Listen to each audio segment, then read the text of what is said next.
Kita boikot semua produk-produk mereka. Kita lawan mereka dengan memboikot produk-produk mereka. Kurangnya orang yang sombong, itu sombong doi.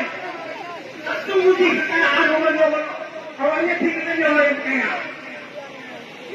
Maka awalnya L'Oreal, apa awalnya boikot pada kaum mulia. Pakai L'Oreal. Punya anak apa mereka dia pakai L'Oreal. Bangunan ini. Buka terus tidak boleh. Coba ada katanya. Dia tak punya itu. Jangan tak punya.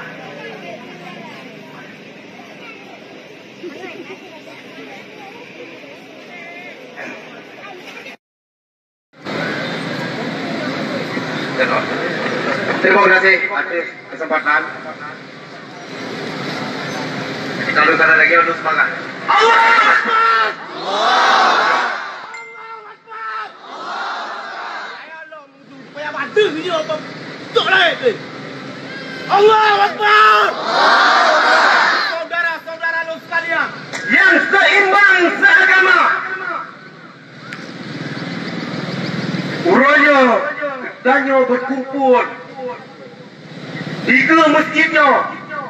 Ramai-ramai lagi kumpul lagi karena agama kita yo telah dihina oleh kafir laknatillah. Karena kekasih kita yo telah dihina oleh kafir laknatillah. Dan uranya mari sama-sama kita yo bersatu. Kan hanya kita berkumpul dino bila perlu. Gila orangnya seandainya roket kafir laknatillah itu dijatuhkan kembali, saya sudah siap. Jadi kita harapkan kepada semua kaum muslimin untuk mulai detiknya untuk kita boikot semua produk-produk mereka. Kita lawan mereka dengan memboikot produk-produk mereka. Kurangnya orang yang sombong, itu sombong doi. Tak sungguh di kekayaan orang awalnya tinggalnya orang yang kaya. Maka orangnya katakan, iya aku awalnya boikot. L'Oreal, atau awalnya boikot pada kaum mulia. Pakai L'Oreal. Punya anak lain bangun lagi dah pakai L'Oreal ya. Bangun lagi ni. Buka terus tidak boleh. Coba ada pakai kawannya. Nyium pencak buaya hikau. Janji pencak buaya. Joi. Apa nak awak dua? Pada. Nyobu. Oh ni. Biar aku aja. Danau ni. Punya danau nak punya di Bahami tu. Daripada aku tumbang kawannya. Olehnya dihina katanya poh dia orang. Nyo baru dihina. Tu suka be nampak pula.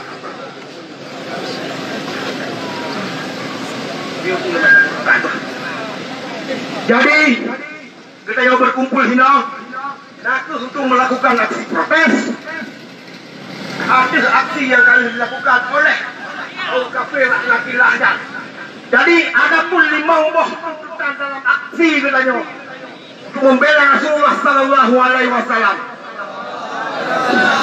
Yang pertama, meminta kepada pemerintah pusat agar menghentikan hubungan bilateral dengan negara Perancis. Segera putuskan hubungan bilateral. Karena payah kerjasama dengan kafir laknatillahnya. Kau hubungan itu? Karena payah beliau benar-benar kayu hanya sahih lagi hari. Nah kau beliau lagi. Kemudian yang kedua, meminta kepada pemerintah untuk menghentikan impor semua barang produk Perancis. Beknali idamang produk-produk kafir laknatillah dan jenuh. Dia beknali. Dia nak berapa pemerintah bagi kamu ni. Tak naik kamu di urut pedagang-pedagang beliau. Bertanya umat muslim tak tahu. Hari orang bagi kita jawab.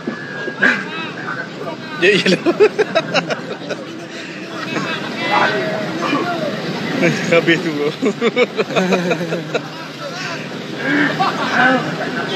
Ada dekat tu dia pakai habis tu. Kemudian selanjutnya meminta kepada para pengusaha agar tidak lagi membeli barang buatan Prancis. Bedori kepada para pedagang, kita nyok bedori. Dan kedua pihak negosiasi sini, kupun dengan saya yang berdagang. Kemudian yang kedua meminta kepada masyarakat untuk secara sadar agar tidak membeli produk Prancis karena kebutuhan kita ada